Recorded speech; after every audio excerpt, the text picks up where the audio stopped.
চারিদিকে জিনিসপত্রের দাম কিন্তু বেড়েই চলেছে, আর সেই হারে ইনকাম বাড়ছে না। তো একটাই উপায়, খরচ কমানো। আর তাই বলে কি আমরা রূপচর্চা করব না? সেটা তো হতে পারে না। এটা তো আমরা নেসেসারি লিস্টে রাখি।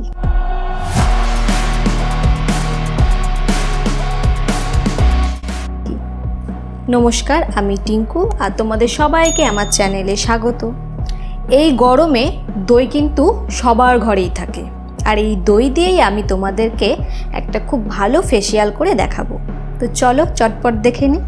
যে কোনো ফেসিয়ালের প্রথম স্টেপ ক্লিনজিং। 1 চা চামচ দই নিয়ে ঘষা শুরু করব। হ্যাঁ, অবশ্যই মুখে, না কিপটে নয়, এর বেশি নেওয়ার প্রয়োজন পড়বে না। ট্রাই করে দেখো। আচ্ছা, তোমাদের মনে হতেই পারে মিষ্টি দই কেন ইউজ করছি না। আসলে মিষ্টির প্রতি আমি ভয়ঙ্কর দুর্বল, মাখবো কম, খেয়ে ফেলবো বেশি।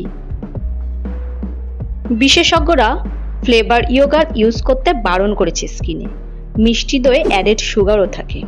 তো আমার ক্লিনজিং স্টেপ কমপ্লিট, আর 5 মিনিট পর আমি একটা ভেজা রুমালের সাহায্যে মুখটাকে ক্লিন করে নিয়েছি।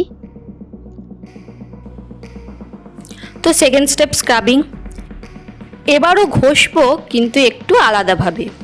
শুধু দইয়ের সাথে মিলিয়ে নেব সমপরিমাণ কফি পাউডার। নোংরার সাথে সাথে অয়েলটাও কফি অ্যাবজর্ব করবে এবং অ্যান্টি অক্সিডেন্টের কাজ করবে, যেটা আমাদের ত্বককে ইউভি ও পলিউশন থেকে রক্ষা করে। এছাড়াও কফির কিন্তু একটা ভালো গুণ রয়েছে, আমাদের ফেসে যে মৃত কোষ থাকে সেটাও পরিষ্কার করে দেয়। আরও ডিটেলসে জানতে চাইলে ডেসক্রিপশন বক্সে একবার ঢু মেরে আসতে পারো।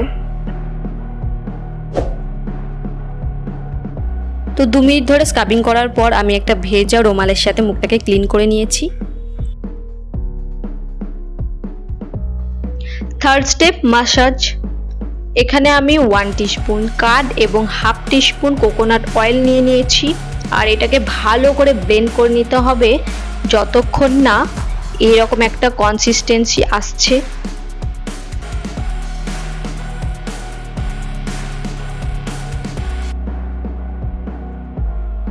কিছু টেকনিক দেখালাম, যারা প্রথমবার জানতে পারলে প্লিজ ভিডিওটা লাইক করো।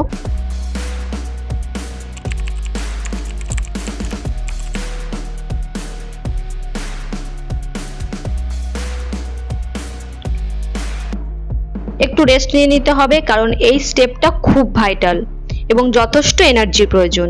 না হলে হাতটা ব্যথা করতে শুরু করে দেবে, আর তুমি ম্যাসেজের সমান প্রেসার দিয়ে করতেও পারবে না।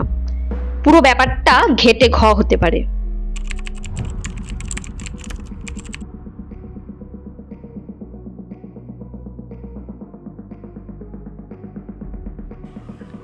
তো যে কোনো ফেসিয়ালের এই ম্যাসাজের স্টেপটা খুবই ইম্পর্টেন্ট। এতে কি হয়, আমাদের ফেসের ব্লাড সার্কুলেশনটা আরও ভালো হয়, যার জন্য আমরা ফেসিয়ালের পর একটা সুন্দর লুক পাই। আর সেটা যদি না হয় তাহলে আমাদের এই যে খাটনি, এটাই কিন্তু বেকার হবে। কার্ড ফেসিয়াল যখন, আমি প্রত্যেক স্টেপেই কিন্তু কার্ড ইউজ করব।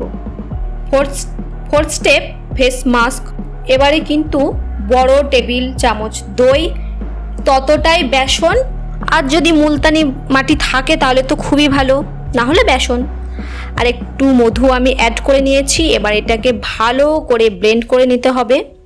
হ্যাঁ, আর যাদের ড্রাই স্কিন তারা কিন্তু মধুর পরিমাণটা একটু বাড়িয়ে নেবে।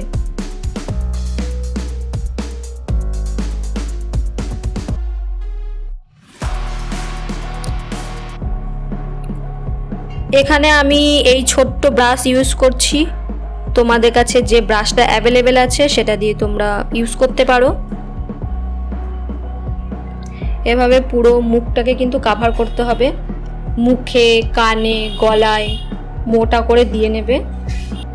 এভাবে 15 মিনিট রেখে দিতে হবে।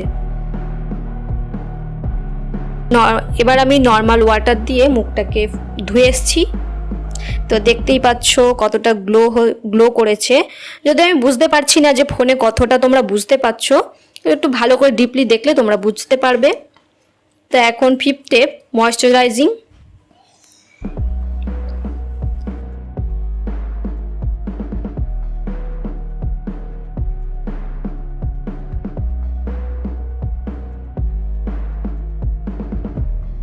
তো বন্ধুরা, আমার ভিডিও যদি তোমাদের ভালো লেগে থাকে তাহলে অবশ্যই লাইক করো, শেয়ার করো আর সাবস্ক্রাইব করো। নমস্কার।